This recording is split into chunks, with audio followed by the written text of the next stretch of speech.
چې حجره ساتلی نه شي نو د پښتو دعوه دې نه کوي عالمه.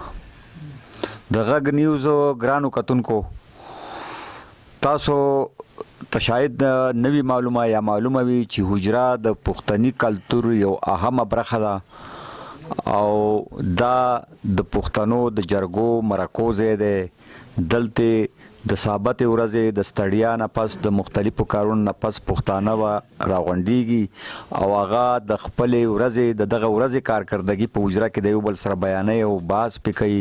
نو په دغه سلسله کې موږ غواړو چې تاسو ته د حجرې هغه اهمیت ښکاره کړو. د بدقسمتۍ نه د حجرې هغه کلتور چې دی هغه ورو په شا شوی دی. اوس خلک په حجرو کې ډېر نه کیني، ځان له بیټکونو ته شوي دي او ډېر کم کلي دي چې په هغې کې د حجرې هغه روایت پاتې دی. نو په دغه کلو کې یو د چمتلۍ کلی هم دی چې په چمتلۍ کې د کلی د شریکه حجره چې دا هغه په خپل اصلي شکل کې ولاړه ده. هغه برګي دي، هغه بشونه دي، هغه ستنې دي او هغه لرګي ډېر زاړه شوي هم دي خو هغو پکې څه بدلون نه دی راوستی او هغه شانتې هغه رونق پکې بحال دی. خو مصیبت دا دی چې په دې نورو علاقو کې دا حجرې ځکه ختم شوي دي چې دا د نوي دور د هوا چې راغلی ده نه دی د پښتون کلتور کې هم بدلون راوستی دی او ډېر خال کلي به پاتې وي چې په هغې کې د حجرې روایت موجود دی. نن په دغه سلسله کې موږ چمتلۍ ته په دې وجه رالو چې د دې د تاریخي حجره تاسو ته وښایو. تاسو ووینئ چې د مشرانو سره دا موږ تاسو معرفي کړو، تاسو د هغوی خبرې واورئ د حجرې په هکله باندې. حجرې خو ما ته خپل د وړوکوالي دور رایاد کو ځکه چې دغسې حجرې زه چې وړوکی وم نو زموږ په کلو کې به ډېر په هر کلي کې به تقریبا دغسې د خټو ګټو حجره وه. د خټو ګټو دیوالونه به اور به پکې بلېده، مشران به ځان له ناسو، کشران به ځان له ناسو او دلته کې دیو هغه روایت برقرار ساتلی دی. موږ اوس په کومه کمره کې چې ناست یو د دې مشرانو سره دا د مشرانو کمره ده او په ګاونډ کې ورسره بله کمره ده چې په هغې کې کشران خپل کې ناسته پاسته کوي. زه به د یو مشر نه تپوس وکړم چې دا حجره د څومره زمانې ده، څومره وخت یې وشو چې دا آباده شوې ده. تاسو ټولو مېلمنو ته اول په خیر راغلي وایم چې تاسو هم په داسې یو سوچ په ذهن کې لرئ چې یاره هغه زاړه یاد تازه کوي د پښتنو هغه روایت چې کوم دی هغه تازه کوي او په دې نوي جنریشن کې چې کوم دی د هغو هغه یو جذبه پیدا راکړي چې د حجره هم د پښتنو سره یو لازم یو ملزوم شی دی. جی نو په دې باندې تاسو ډېره شکریا ادا کوم. په خیر راغلي ته هم یم.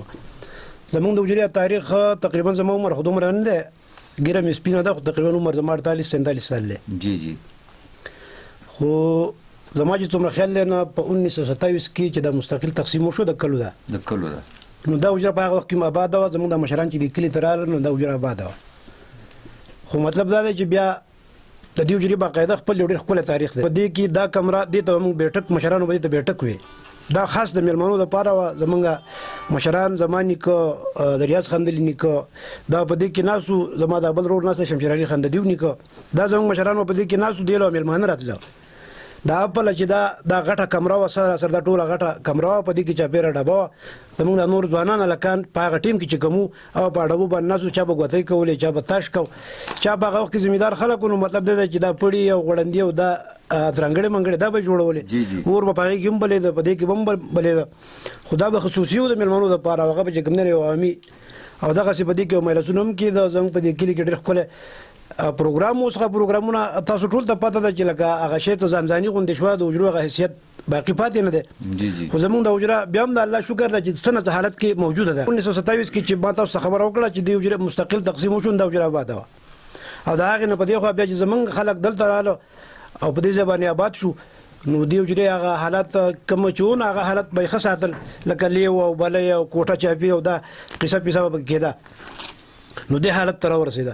نو 1927 نه په دې تقریبا چې دا څو کاله کېږي دومره عمر تقریبا د دې 100 کاله تقریبا د کم سل یا داسې خواوشا عمر د دې وشو. بالکل 93 کاله وشو. بالکل دغه مینوالو تاسو وکتل چې چمتلۍ یو داسې کلی دی چې هغه د حجرې هغه زوړ روایت پکې اوس هم موجود دی. هغوی د حجرې د اهمیت نه نن هم انکار نه کوي. نو زه غواړم چې د بل یو ملګري نه تپوس وکړم چې هغه د حجرې د دې موجوده حالت کې چې دیو دا حجره څنګه برقراره ساتي، چې د دې په باره کې هغه څه وایي، د هغه څه خیالات دي او هغوی د یو بل سره چې راغونډ شي نو هغه په څه موضوع باندې خبرې کوي. زموږ د مشرانو نه موږ ته دا شی پاتې شوی دی چې موږ د حجرې زموږ مشران د حجرې خاوندانو موږ د هغو نه موږ ته دا یو ډګري پاتې شو ده چې کله موږ په دې روان یو نو موږ ډېر خوشحاله یو. موږ ماښام حجرې ته راوځو، دا موږ ټول وروڼه یو بل ټول زمیندار خلک دی د پټو دار نه خلک خبر شي، سیاسي بحث پکې کېږي او چې کوم سړی په کومه شپه غیر حاضر نو تاسو کېږي چې خامخا نه جوړه دی نو د دې نه خلکو ته لکه خطا سر پاتې کېږي او خلک د یو بل د حالاتو نه خبرېږي. غږ نیوز والا استاد صاحب تاسو خصوصي شکریا ادا کوم چې تاسو رالی. تاسو وایي چې حجرې ولې ختمې شوې؟ کله چې خلک کم یې دوی به منځ کې رابطه هم سوی مینه هم سوی د هغې سره دوی دغه غونډې ځای مو او کلتور هم هغې ژوندی ساتو. د وخت سره د تعلیم سره د آبادی سیوا کېدو سره زما په خیال باندې هغه فاصلې هم سیوا شوې، بل انټرنیټ هم راغی، سوشل میډیا فیسبوک دی واتس اپ دی، دغه خلک په دغه کې هم مصروفه شو، ډېرونه هغه رجحان لږ کم شو او خلکو ځان ځانۍ طرف ته لاړو. ګرانو مینوالو د مشرانو سره زمونږ ناسته وشوه، تاسو د هغوی خبرې واورېدې. موږ اوس غواړو چې د کشرانو سره خبره وکړو، کشران په دې بله کمره کې ناست دي نو د هغوی سره تاسو معرفي کوو او غواړو چې د هغوی رای هم په دې باره کې واخلو چې هغوی د حجرې په باره کې څه وایي.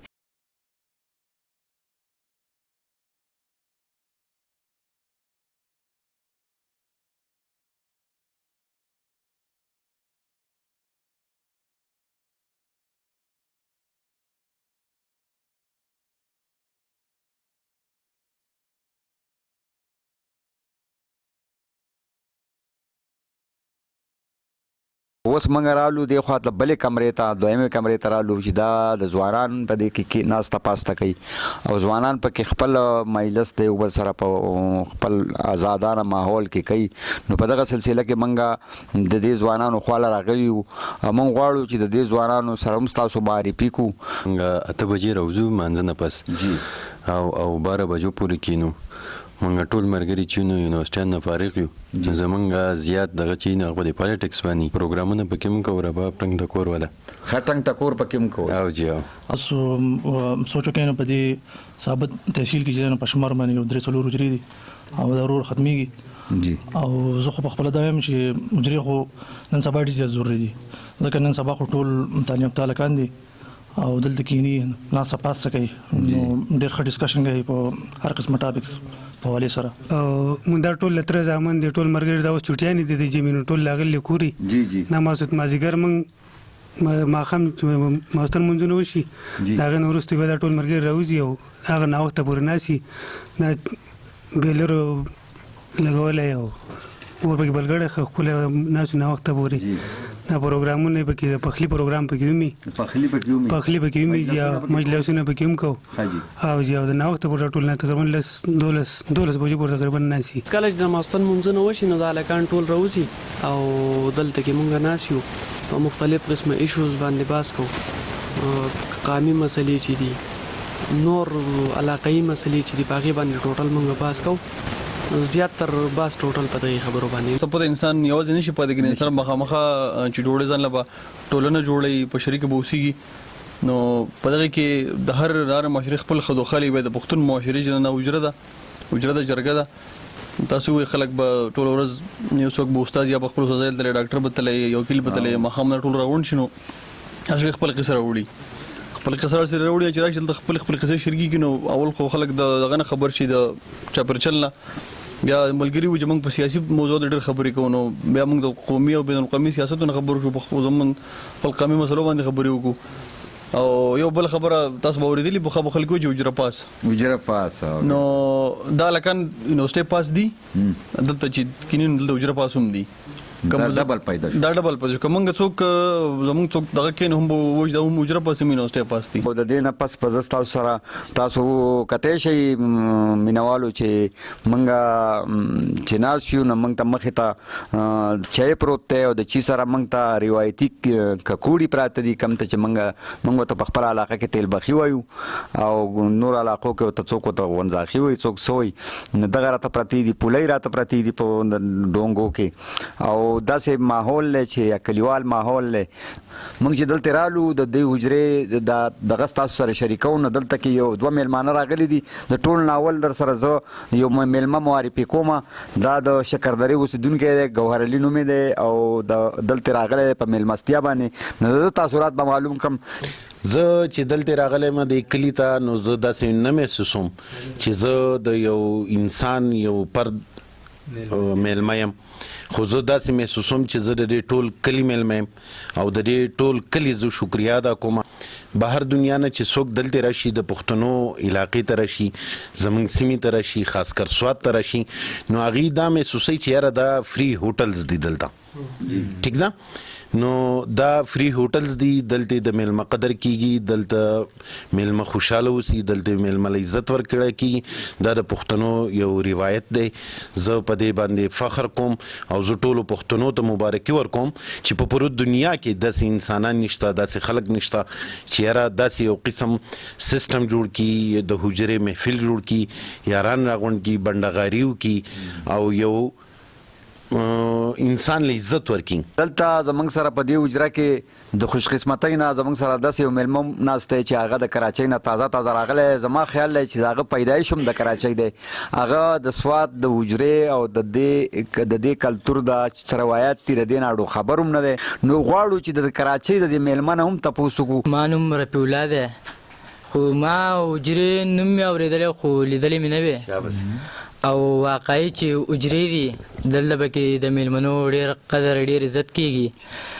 که خپل کوربه د سرنی نو دا بری کم ملګري چې دي د دې کلي کم خلک چې دي دا به دې هم ډېر قدر کوي، ډېر عزت به دې کوي. داسې به درته نه محسوسه کېږي چې یا زه د بل وطن یم یا زه پردی یم. داسې به درته محسوسه کېږي لکه دا ټول چې زما د کور کسان دي او ډېر ښکلی ماحول دی.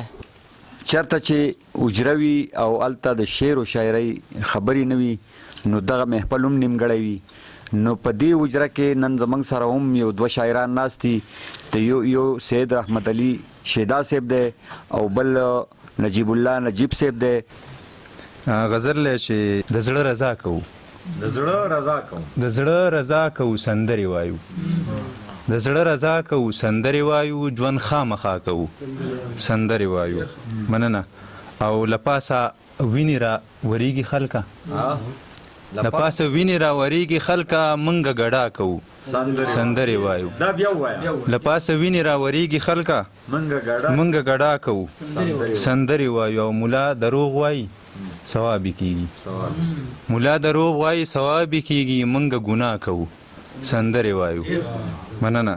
او جنگ خطا کوو معاف که منګه، جنگ خطا کوو معاف که منګه، جنگ خطا کوو سندرې وایو. او مننه. روزګار دی او پکار هم دی، روزګار دی او پکار هم دی، خو دغه به بیا کوو سندرې وایو. روزګار دی او پکار هم دی، دغه به بیا کوو سندرې وایو. مننه.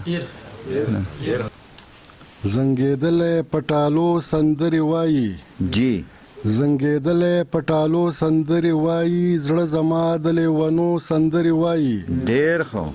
عمر تیر شو لا تیریږي پوهه نه یم، جی عمر تیر شو لا تیریږي پوهه نه یم، په جړه او په سلګو سندرې وایي. واه واه واه. که همت کړم همت به څه همت شي، جی که همت کړم همت به څه همت شي، تل مجبوره د ګیلو سندرې وایي. واه دا شعر بیا ووایي جی. که همت کړم همت به څه همت شي، که همت کړم همت به څه همت شي، تل مجبوره د ګیلو سندرې وایي.